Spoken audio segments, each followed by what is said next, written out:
बड़ी बड़ी खबरों की भीड़ में अक्सर खो जाती है वो खबर जो शायद बड़ी नहीं पर जरूरी है, जो मेरे आपके जीवन से, हमारे परिवार से, हमारे रिश्तों से, हमारे स्वास्थ्य से, हमारी जेब से, हमारे बच्चों के भविष्य से सीधे जुड़ी है, लेकिन हम अक्सर उसकी अनदेखी कर देते हैं। अनकही रह जाती है जो खबर, वही आपको बताने की जिम्मेदारी उठा रही हूं मैं।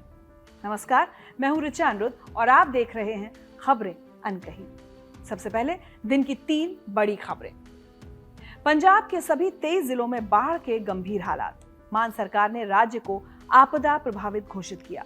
हिमाचल प्रदेश, उत्तराखंड और जम्मू कश्मीर में भी कई जगह लैंडस्लाइड से बिगड़े हालात। दिल्ली एनसीआर में लगातार भारी बारिश से यमुना का पानी घरों में घुसा।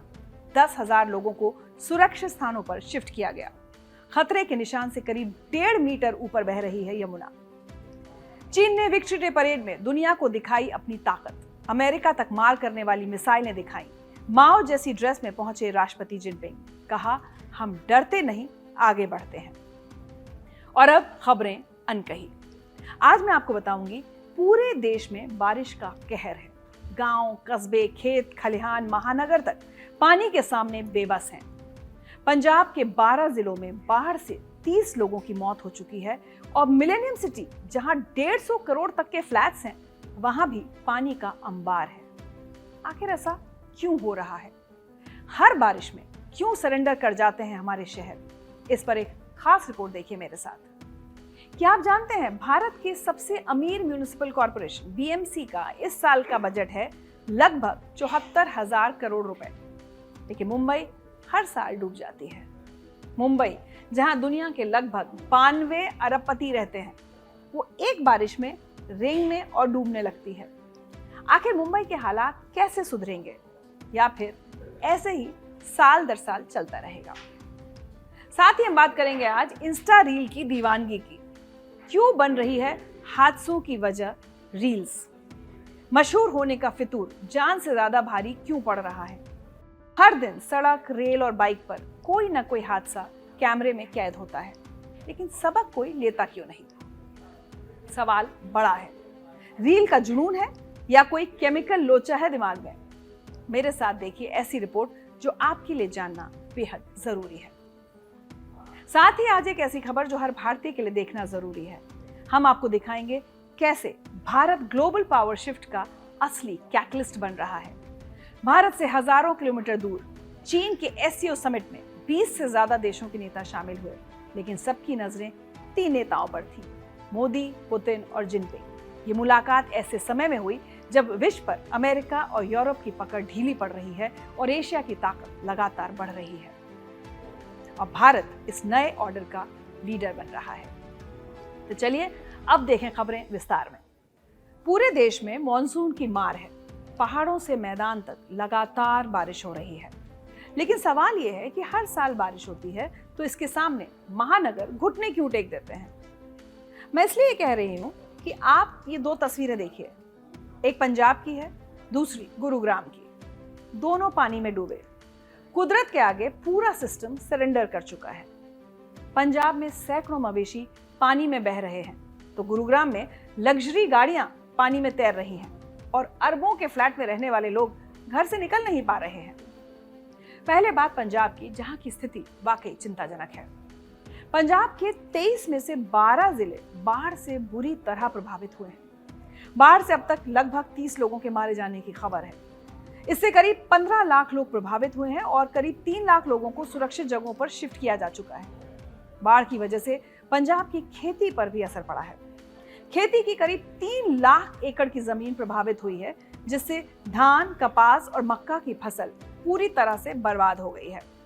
हालात इतने खराब हो चुके हैं कि राज्य की मान सरकार ने पूरे राज्य को आपदा प्रभावित घोषित कर दिया है। पंजाब में बाढ़ की भयावहता को देखते हुए राज्य सरकार ने सभी स्कूलों को 7 सितंबर तक बंद कर दिया है।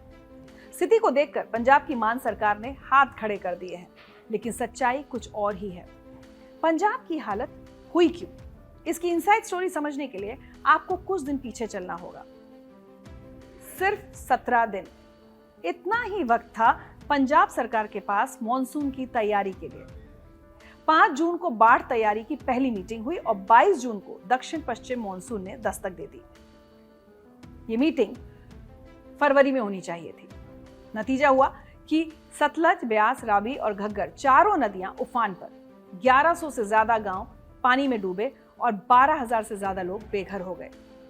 सवाल यह है कि 2023 की तबाही के बाद भी शुरुआती चेतावनियों को क्यों नजरअंदाज किया गया? क्यों बाढ़ से निपटने की तैयारी इतनी देर से शुरू की गई?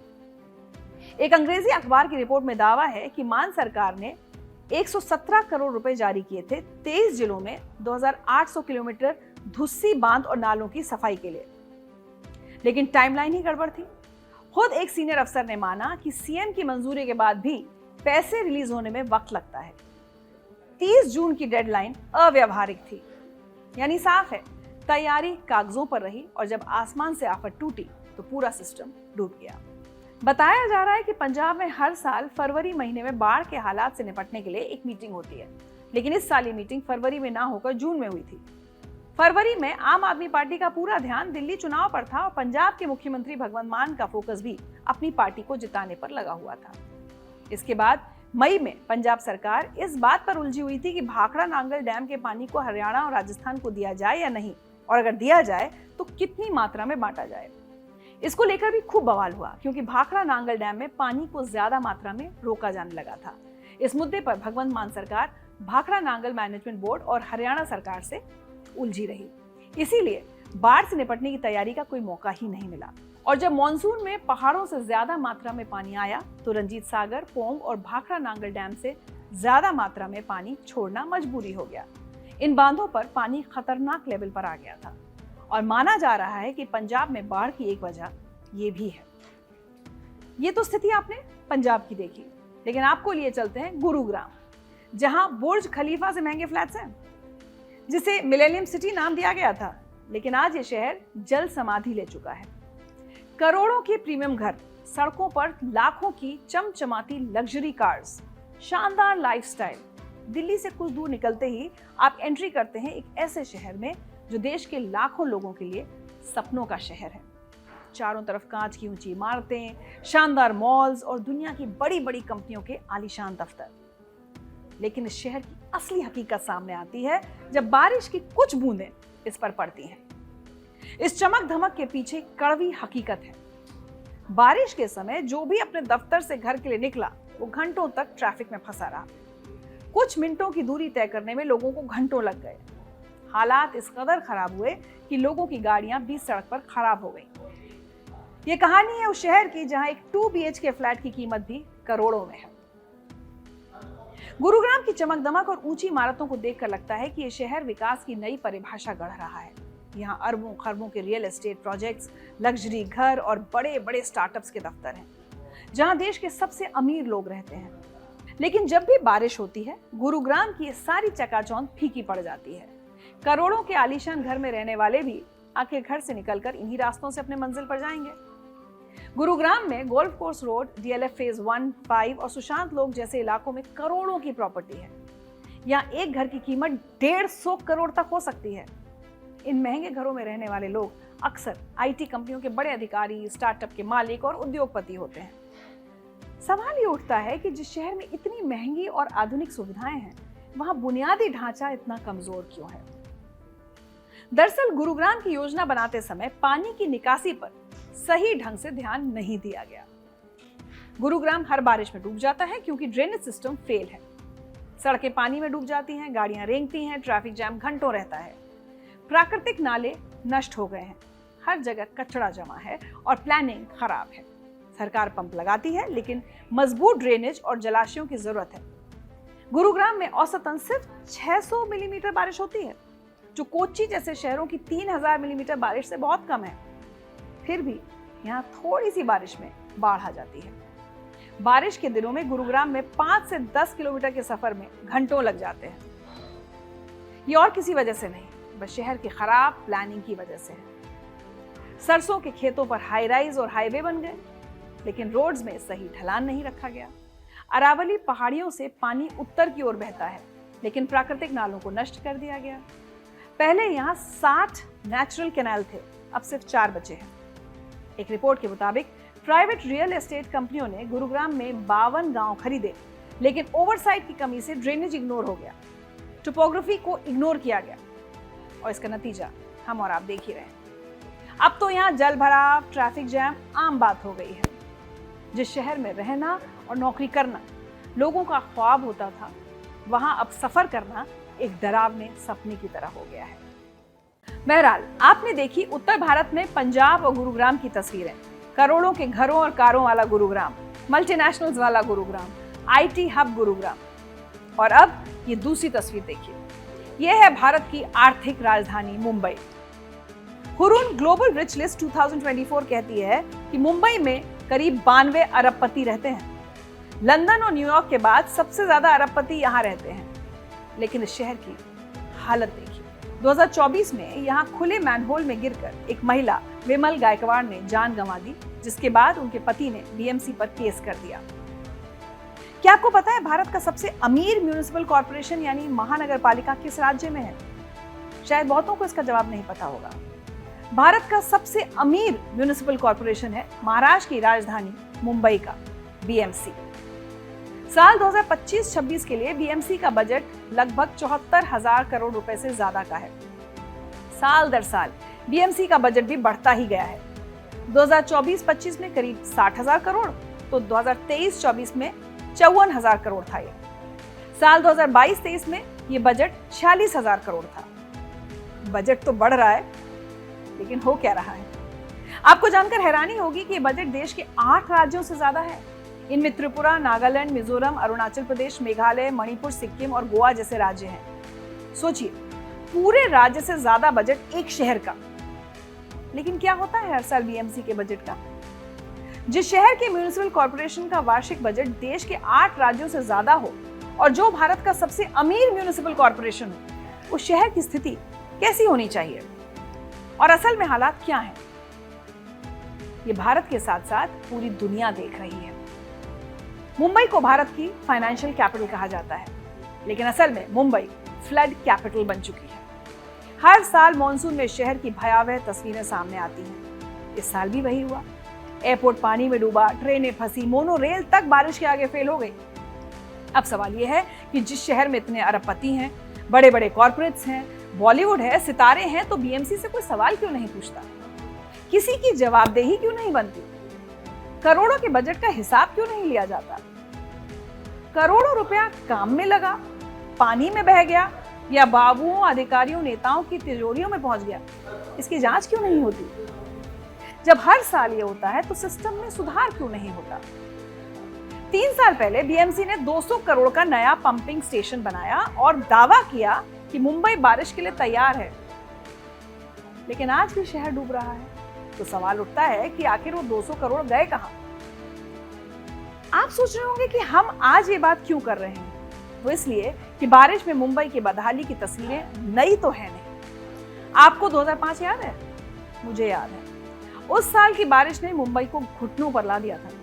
वो सिर्फ बारिश नहीं थी, बल्कि एक ऐसी आपदा थी जिसने शहर की रफ्तार ही रोक दी। आंकड़े गवाह हैं कि तब का नुकसान कितना विनाशकारी था। उस बारिश में जान गंवाने वालों की संख्या थी 1000 से भी ज्यादा। कुछ रिपोर्ट्स में यह आंकड़ा 1200 तक बताया गया। शहर की बस्तियां तबाह हो गई। करीब 15 से 20,000 घर पूरी तरह नष्ट हो गए। परिवहन व्यवस्था की हालत सबसे ज्यादा खस्ता हुई। करीब 900 बेस्ट बसें, 55 लोकल ट्रेनें और इसके अलावा 40,000 से ज्यादा ऑटो रिक्शा, 4,000 टैक्सियां और 10,000 से ज्यादा ट्रक टेम्पो पानी में डूबकर बर्बाद हो गए थे। मुंबई शहर को उस बारिश में लगभग 5.5 अरब रुपए का नुकसान हुआ था। यानी एक ही बरसात ने देश की आर्थिक राजधानी को पंगु बना दिया और ये साफ कर दिया कि ढांचा चाहे जितना बड़ा हो, अगर सिस्टम कमजोर है तो बारिश की कुछ बूंदें भी उसे डुबो सकती हैं।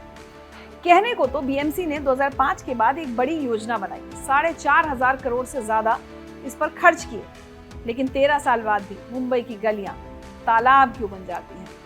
पंपिंग स्टेशन क्यों अधूरे हैं? इसका जवाब किसी के पास नहीं है। वैसे मुंबई की हालत कैसे हुई, इसकी वजह जानते हैं?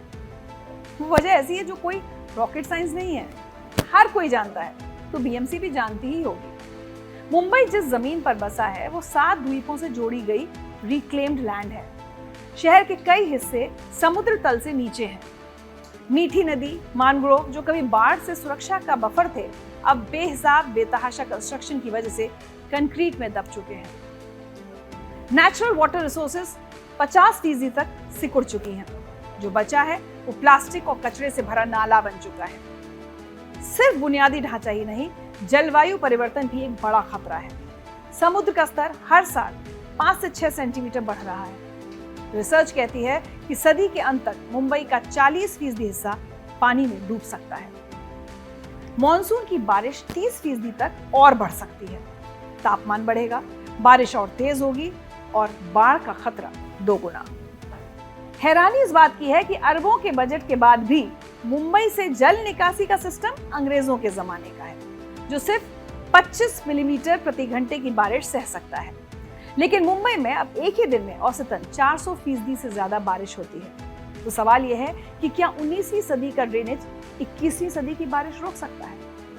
मुंबई में ड्रेनेज सिस्टम की व्यवस्था अंग्रेजों के शासनकाल में आई थी। ये बात साल 1860 से 1900 के बीच की है। अंग्रेजों के जमाने में जब ये ड्रेनेज सिस्टम स्थापित हुआ था, तब मुंबई की आबादी ज्यादा नहीं थी और यहाँ खाली मैदान ज्यादा थे, ग्रीन एरिया भी ज्यादा था और दलदली भूमि वाला क्षेत्र भी बड़े इलाके में था। लेकिन समय के साथ मुंबई की सूरत बदलती गई, लेकिन इसका ड्रेनेज सिस्टम वही रहा और अब ये सिस्टम बूढ़ा भी हो चुका है और एक तरह से आप कह सकते हैं कि सड़ भी चुका है, जिसकी वजह से मुंबई के लोगों को हर साल भारी बारिश से युद्ध लड़ना पड़ता है और इस युद्ध में वो अक्सर हार जाते हैं। तो सवाल यह है कि मुंबई के लिए कल कैसा होगा? क्या शहर का भविष्य सिर्फ बारिश और बर्बादी है, या बीएमसी का सिस्टम जागेगा और कभी असली सुधार भी होंगे? क्योंकि सच ये है कि 2005 जैसी बाढ़ दोबारा होगी। ये अगर का नहीं, कब का सवाल है। और जब दुनिया की आर्थिक राजधानी हर साल पानी में डूबती है, तो असली गुनहगार कौन है? बारिश, जलवायु परिवर्तन या फिर सिस्टम की नाकामी? एक बात जरूर समझिए, मुंबई के बारे में कहा जाता है कि जिंदा दिल मुंबई जो कभी रुकती नहीं, लेकिन ये फलसफा आज तंज बन चुका है, क्योंकि मुंबई में लोग डूब कर रेंग कर जाते हैं। और अगर कहते हैं कि ये जिंदा दिल मुंबई है, तो समझ लें कि अगर आज आप नहीं बदले तो सिस्टम नहीं बदलेगा। साल दर साल यही होता रहेगा जो होता आया है। हालात बदलने हैं तो आवाज उठाइए और बीएमसी से, अपने नेताओं से सवाल पूछिए, कहां गए बजट के करोड़ों रुपए? हम भयावह तस्वीरें देख रहे हैं कि कैसे देश भर में भारी बारिश, बाढ़ ने तबाही मचा दी है। और इस तबाही, खतरे की चेतावनियों के बीच आती हैं कुछ और खौफनाक, चौंकाने वाली तस्वीरें, जहां लोग रील्स बनाने के चक्कर में तेज पानी में उतरकर अपनी जान गंवा रहे हैं। हम सोचते हैं कि कोई कैसे कर सकता है, लेकिन हर दिन रील्स बनाने का अजीबोगरीब शौक सामने आ रहा है। कोई पानी में कूद रहा है, कोई रेल की पटरी पर, कोई बाइक पर स्टंट दिखा रहा है, तो कोई खुद को आग लगा रहा है। ये एक तरह की मानसिक बीमारी बनती जा रही है। इसे आप रील वाली मानसिक बीमारी भी कह सकते हैं। इसकी कुछ तस्वीरें आप देखेंगे तो समझेंगे कि रील का खतरा कितना बड़ा होता जा रहा है। 1 सितंबर 2025 यूपी के बागपत में यमुना नदी किनारे रील बनाते समय युवक के नीचे की जमीन कट गई और वह तेज बहाव में बहने लगा। दोस्तों की सूझबूझ से बहरहाल उसकी जान बच गई। 23 अगस्त 2025 को ओडिशा के दुदुमा वाटरफॉल में तेज बहाव के बीच 22 साल का यूट्यूबर वीडियो बनाने उतरा। लोगों ने मना किया, लेकिन अपनी जिद पर वो अड़ा रहा। नतीजा ये हुआ कि वो यूट्यूबर पानी में बह गया। 8 अगस्त 2025 की घटना है, जब इंस्टाग्राम रील के लिए एक महिला ने आग लगे पल्लू के साथ डांस किया। वीडियो लाखों ने देखा, लेकिन इस खतरनाक स्टंट से सवाल उठे, अगर इसकी जगह कोई हादसा होता तो जिम्मेदार कौन होता? 30 जुलाई 2025 को यूपी के औरैया की घटना है। नाग पंचमी पर रील बनाने के दौरान युवक को सांप ने डस लिया। 16 अप्रैल 2025 को उत्तरकाशी भागीरथी नदी किनारे रील शूट करते समय एक महिला बह गई। 11 साल की उसकी बेटी अपनी मां को बहते देख चीखती रही, लेकिन मदद नहीं आ सकी। इसलिए आज हम आपको बताएंगे कि भारत में नशा मुक्ति केंद्रों की तरह रील मुक्ति केंद्र क्यों बनाए जाने चाहिए। सोशल मीडिया पर रील्स बनाना, शॉर्ट्स बनाना, दुनिया में अपनी पहचान बनाने के लिए मशहूर होने का ख्वाब देखना कोई गलत बात नहीं है, लेकिन इसके लिए खतरनाक कदम उठाना पूरी तरह गलत है। आज 30 से 60 सेकंड के वीडियो कई लोगों को मिनटों में पॉपुलर बना देते हैं, इसलिए लोगों को इसकी लत भी लग गई है, बनाने की भी और देखने की भी। क्या आप यकीन करेंगे कि बिहार के बेगूसराय में एक महिला ने अपने पति की हत्या इसलिए कर दी क्योंकि वो उसे इंस्टाग्राम पर रील्स बनाने से रोकता था। कानपुर में गैस सिलेंडर के फटने का वीडियो बनाने की कोशिश में एक लड़की की दर्दनाक मौत हो गई। हद तो यह है कि कुछ लोगों ने अंतिम संस्कार के दौरान भी इंस्टा वीडियो बनाए।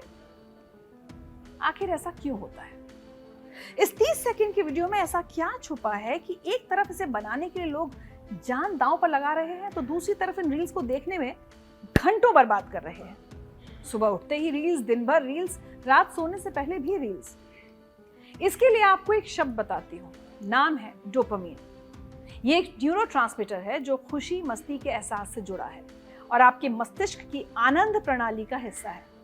ये हमारे मस्तिष्क को सक्रिय करता है, हमें खुशी का एहसास कराता है और ये खुशी किसी भी चीज से हो सकती है। ये एक नशे की तरह होता है और धीरे धीरे इसकी आपको लत लग जाएगी। ये वैसा ही है जैसा किसी को शराब और ड्रग्स के सेवन से या जुआ खेलने से या सोशल मीडिया पर लाइक मिलने से महसूस होता है। डोपामीन रश पॉजिटिव चीजों से भी होता है, जैसे संगीत सुनना, आइसक्रीम खाना, घूमना फिरना, गप्पे लड़ाना, और नेगेटिव भी, जैसे नशा करना, जुआ खेलना। और दिमाग उस अच्छे एहसास को दोबारा पाने के लिए उन कामों में जुड़ जाता है और वो आपकी आदत का एक अहम हिस्सा बन जाते हैं, अच्छे भी और बुरे भी। ये आपके स्वभाव और व्यवहार को कंट्रोल करने लगते हैं। यहाँ तक कि एक्सरसाइज, खरीदारी, खाने की खुशबू, ये सभी चीजें डोपामीन रश को ट्रिगर करती हैं और आप अपने आप उस ओर खींचे चले जाते हैं। डोपामीन हमारे उन 4 फील गुड हार्मोन्स में से एक है जो आपको खुशी का एहसास कराते हैं। पहला तो जैसा मैंने बताया डोपामीन, उसके अलावा है सेरोटोनिन, एंडोमॉर्फिन्स और ऑक्सीटोसिन। डोपामीन रश का रील बनाने से क्या कनेक्शन है? आज रील बनाना एक जुनून बन चुका है और एक खतरनाक वायरस की तरह फैल रहा है। जब आप रील बनाते हैं और सोशल मीडिया पर अपलोड करते हैं तो आपकी पहली चाहत क्या होती है कि ज्यादा से ज्यादा लाइक्स और कमेंट्स मिलें। सोशल मीडिया पर मिलने वाले लाइक्स और कमेंट्स एक तरह के नशे का काम करते हैं। जब कोई वीडियो वायरल होता है तो लोग महसूस करते हैं कि उन्हें सराहना मिल रही है। ये एहसास इतना अच्छा लगता है कि लोग और ज्यादा लाइक्स पाने के लिए कुछ भी करने को तैयार हो जाते हैं। इसे डोपामीन रश कहते हैं, जहां हमारा दिमाग खुशी महसूस करने लगता है और लाइक्स, कमेंट्स की ये भूख बढ़ती चली जाती है। आइए समझते हैं कि आखिर ऐसा क्यों हो रहा है और हम इससे कैसे बच सकते हैं और अपने बच्चों को भी बचा सकते हैं। आज के दौर में रील रातों रात मशहूर होने का सबसे आसान और सस्ता जरिया है। सिर्फ एक वायरल वीडियो किसी भी आम इंसान को स्टार बना सकता है। इसी वजह से लोग ज्यादा से ज्यादा लोगों तक पहुंचने के लिए बोल्ड, चौंकाने वाले या खतरनाक स्टंट वाले वीडियो बनाने से भी नहीं डरते। रील मशहूर होने का एक शॉर्टकट रास्ता है। सोशल मीडिया पर रोज नए ट्रेंड आते हैं। लोग सोचते हैं कि अगर उन्होंने इस ट्रेंड्स को फॉलो नहीं किया तो वो पिछड़ जाएंगे। इसी डर की वजह से वो उन ट्रेंड्स को भी फॉलो करने लगते हैं जिन्हें वो शायद पसंद भी ना करते हों। कुछ लोग सिर्फ मजे के लिए रील बनाते हैं, जबकि कई लोग रातों रात मशहूर होने की चाहत में खतरनाक से खतरनाक स्टंट भी करते हैं। तो सवाल है कि आखिर इस दीवानगी से कैसे बचें? तो कुछ चीजें ऐसी हैं जिन्हें हम याद रखें तो हमारा भला हो सकता है। अपना स्क्रीन टाइम सेट करें। अपने फोन में डिजिटल वेलबींग जैसी सेटिंग का इस्तेमाल करें ताकि आप सोशल मीडिया पर एक निश्चित समय ही बिता सकें और उस समय को कम से कम रखें। नोटिफिकेशंस बंद करें।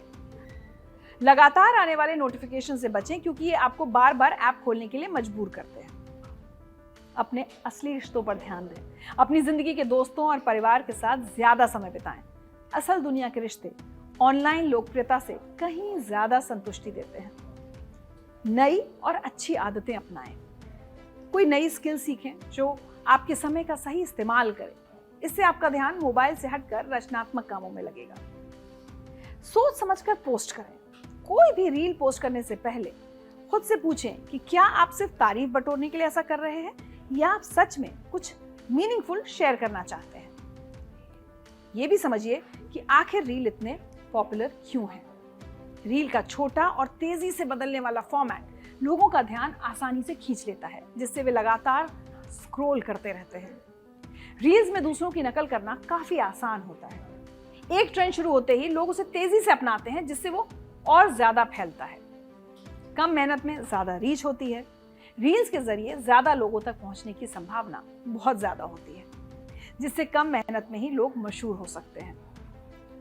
सोशल मीडिया प्लेटफॉर्म्स का एल्गोरिथम ट्रेंडिंग कंटेंट को ज्यादा दिखाता है, जिससे ये एक चेन रिएक्शन की तरह फैलता चला जाता है। पर मजेदार बात यह भी है कि रील की लत से बाहर निकलने के लिए भी आपको रील की शरण में ही जाना पड़ सकता है। सोशल मीडिया प्लेटफॉर्म्स पर हजारों ऐसी रील्स मौजूद हैं जिसमें रील की लत से छुटकारा पाने के नुस्खे बताए गए हैं। कई नामी गिरामी साइकोलॉजिस्ट भी रील बनाकर ही लोगों को इस बारे में सलाह दे रहे हैं। इसके साथ एक और बात जो मैं आपको बताना चाहती हूँ वो है ब्रेन रॉट। ये शब्द आपके लिए अनजान हो सकता है। ब्रेन रॉट असल में कोई टेक्निकल शब्द नहीं है, बल्कि ये उस हालत को दिखाता है जब कोई व्यक्ति बहुत ज़्यादा डिजिटल कंटेंट, सोशल मीडिया या दूसरे एंटरटेनमेंट कंटेंट में समय देने के कारण अपनी मानसिक क्षमता, ध्यान और सोचने की शक्ति में कमी महसूस करता है। इसे आमतौर पर डिजिटल या मानसिक थकान के रूप में भी देखा जा सकता है। आजकल पेरेंट्स हम देखते हैं छोटे छोटे बच्चों के हाथ में झुनझुनी की तरह फोन पकड़ा रहे हैं। हाल यह है कि कई बच्चों को भी इसकी बुरी तरह लत लग चुकी है। ऐसे कई मामले सामने आए हैं जब बच्चों से फोन छीना गया तो वो अजीबोगरीब हरकतें करने लग गए। फोन ना मिलने पर वो खाना नहीं खाते या मारने लड़ने को तैयार रहते हैं। फोन के लिए वो कुछ भी कर बैठते हैं। इसलिए जरूरी है कि आप या आपके परिवार में किसी को ऐसे लक्षण हो तो सतर्क हो जाएं। और याद रखें कि जैसे हमारे शारीरिक स्वास्थ्य के लिए अच्छा खान पान जरूरी है, उसी तरह हमारे मानसिक स्वास्थ्य के लिए अच्छा कंटेंट देखना जरूरी है। चलिए, तो जब बात हो रही है अच्छे कंटेंट की, तो आपको एक अच्छी खबर बता दूं। 11 साल पहले की बात है। 2014 में अमेरिका की मशहूर अखबार न्यूयॉर्क टाइम्स में एक कार्टून छपा था जिसमें मजाक उड़ाया गया था भारत के स्पेस मिशन मंगलयान का। उस वक्त भारत ने दुनिया के सबसे किफायती मंगलयान को सफलतापूर्वक लॉन्च कर दुनिया को एक नई दिशा दिखाई थी और साबित किया था कि अंतरिक्ष में भारत भी अब वर्ल्ड लीडर बन चुका है। इस कार्टून के 11 साल बाद देखिए आज भारत कहाँ है। ये तस्वीरें चीन के शहर तियानजिन की हैं, जहां एससीओ मीट के दौरान दुनिया की दो महाशक्तियां रूस और चीन भारत को ध्यान से सुन रही हैं। और ये सब होता कौन देख रहा है? तियानजिन से 12,000 किलोमीटर दूर वॉशिंगटन में बैठा वही अमेरिकी मीडिया जो हर वक्त भारत का मखौल उड़ाता रहता है या हम पर सवाल खड़े करता रहता है। समय बदला है और अब भारत एक बार फिर दुनिया को नई दिशा दे रहा है और एक नया वर्ल्ड ऑर्डर तैयार कर रहा है, जिसकी बुनियाद है सिर्फ और सिर्फ अर्थव्यवस्था। क्या दुनिया की कूटनीति की धुरी अब वॉशिंगटन से हटकर एशिया की तरफ घूम रही है? आज की राजनीति और अर्थव्यवस्था दोनों मोर्चों पर एक बड़ा बदलाव सामने है। चीन के तियानजिन में हुए एससीओ शिखर सम्मेलन की एक तस्वीर ने दुनिया की सियासत को हिला दिया और हेडलाइन बदल दी। अब तक अमेरिका के राष्ट्रपति बार बार भारत पर टैरिफ लगाने की धमकी देते रहे, लेकिन वॉशिंगटन से 12,000 किलोमीटर दूर चीन के तियानजिन से जो तस्वीरें सामने आई, उन्होंने डोनाल्ड ट्रंप को जरूर परेशान किया होगा। प्रधानमंत्री नरेंद्र मोदी, रूस के राष्ट्रपति व्लादिमीर पुतिन और चीन के राष्ट्रपति शी जिनपिंग एक ही फ्रेम में बातचीत करते, मुस्कुराते और साथ चलते हुए। ये सिर्फ एक तस्वीर नहीं थी, बल्कि संदेश था कि एशिया अब वैश्विक शक्ति का नया केंद्र बनने जा रहा है। 31 अगस्त और 1 सितंबर को हुए इस समिट में 20 से ज्यादा देशों के नेता शामिल हुए, लेकिन सबकी नजरें 3 नेताओं पर थी, मोदी, पुतिन और जिनपिंग। ये मुलाकात ऐसे समय में हुई जब विश्व पर अमेरिका और यूरोप की पकड़ ढीली पड़ रही है और एशिया की ताकत लगातार बढ़ रही है। 75 सालों से अमेरिका दुनिया का सुपर पावर है। उसकी अर्थव्यवस्था, उसकी सेना, उसकी डिप्लोमेसी, सब ने दुनिया को कंट्रोल किया। लेकिन अब हालात बदल रहे हैं। भारत, चीन और रूस मिलकर ऐसा ध्रुव तैयार कर रहे हैं जो अमेरिका और यूरोप के प्रभुत्व को चुनौती देता है। अमेरिका के राष्ट्रपति बार बार टैरिफ बढ़ाने की धमकी देते रहे, लेकिन तियानजिन से जो तस्वीरें आई, उन्होंने ट्रंप को भी सोचने पर मजबूर कर दिया होगा, क्योंकि उनकी ब्लैकमेलिंग भारत पर बेअसर साबित हो रही है। अगर आप तीनों देशों की आबादी जोड़ें तो ये दुनिया की कुल जनसंख्या का 40% है। अगर तीनों की इकोनॉमी जोड़ें तो $25 ट्रिलियन से ज्यादा है। और अगर सैन्य शक्ति देखें तो रूस दुनिया का सबसे बड़ा न्यूक्लियर आर्सेनल है। चीन इंडस्ट्रियल और मैन्युफैक्चरिंग का पावर हाउस है और भारत टेक्नोलॉजी और डेमोग्राफिक डिविडेंड के रूप में दुनिया की उभरती महाशक्ति। यानी ये गठजोड़ किसी भी पश्चिमी अलायंस से कमजोर नहीं है। इसका इशारा समिट में चीन के राष्ट्रपति शी जिनपिंग ने दिया। कोल्ड वॉर की मानसिकता और ब्लॉक पॉलिटिक्स खत्म करनी होगी। ये बयान सीधा संदेश था। अमेरिका का एक तरफा दबदबा खत्म हो चुका है।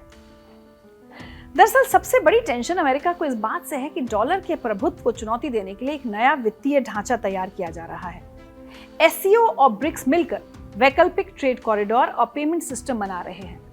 इसका मतलब है डॉलर की मोनोपोली पर खतरा। ब्रिक्स देश आज वैश्विक अर्थव्यवस्था के 40% हिस्सेदार हैं और दुनिया की आधी आबादी का प्रतिनिधित्व करते हैं। हाल के वर्षों में ब्रिक्स एक बड़ा आर्थिक संगठन बनकर उभर रहा है, जिसकी अर्थव्यवस्था $20 ट्रिलियन से ज्यादा है। इनकी औसत ग्रोथ रेट दुनिया की औसत से ज्यादा है। यानी आने वाला समय एशियाई ब्लॉक के हाथ में होगा और इन सब के लिए कैटलिस्ट का काम कर रहा है भारत। कैसे, ये भी समझिए। करीब 3 दशक पहले भारत की जीडीपी दुनिया में 16वें स्थान पर थी। आज आईएमएफ की रिपोर्ट कहती है कि भारत अब जापान को पीछे छोड़कर दुनिया की 4थी सबसे बड़ी अर्थव्यवस्था बनने जा रहा है। भारत की जीडीपी $4,187 अरब और जापान की जीडीपी $4,186 अरब है। 2026 में भारत की इकोनॉमी $4,601 अरब होगी। 2027 में भारत $5 ट्रिलियन की इकोनॉमी बन जाएगा। 2028 में भारत जर्मनी को पीछे छोड़ विश्व की 3री सबसे बड़ी अर्थव्यवस्था बन जाएगा। यानी आने वाले 3 सालों में भारत की छलांग पूरी दुनिया का बैलेंस बदल देगी। सोचिए, एक तरफ चीन जो पहले से ही अमेरिका का सबसे बड़ा प्रतिद्वंदी है, दूसरी तरफ रूस जो यूरोप और नेटो को लगातार चुनौती दे रहा है, और अब भारत जो दुनिया की 3री सबसे बड़ी इकोनॉमी बनने की कगार पर है। ये तिकड़ी मिलकर 2030 तक दुनिया का सबसे बड़ा पावर ब्लॉक बन सकती है। इसके साथ अमेरिका के परेशान होने की एक वजह और भी है। रूसी राष्ट्रपति व्लादिमीर पुतिन ने हाल ही में इंटरनेशनल मॉनेटरी फंड और वर्ल्ड बैंक में रिफॉर्म्स की बात कही है। उन्होंने कहा, it is essential to end the use of finance as an instrument of new colonialism which runs counter to the interest of the global majority. उनका इशारा साफ तौर पर अमेरिका की तरफ था। रूस और चीन एक दूसरे के साथ रूबल और युआन में व्यापार बढ़ा रहे हैं। दोनों बड़ी अर्थव्यवस्थाएं दुनिया को एक नया वित्तीय विकल्प देना चाहती हैं।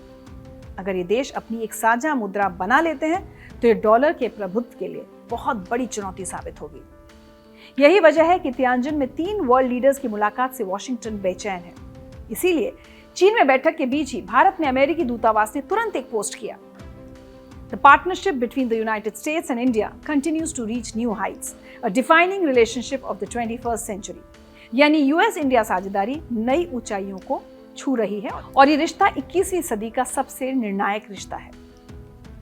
ये बयान दरअसल उस डर की गवाही है कि कहीं भारत पूरी तरह से रूस और चीन के पाले में न चला जाए। लेकिन भारत की रणनीति अलग है। इसे अब भारत खुद तय करता है और अपने हितों को ध्यान में रख कर करता है। 21वीं सदी का पावर सेंटर एशिया होगा, लेकिन भारत उसका एंकर होगा।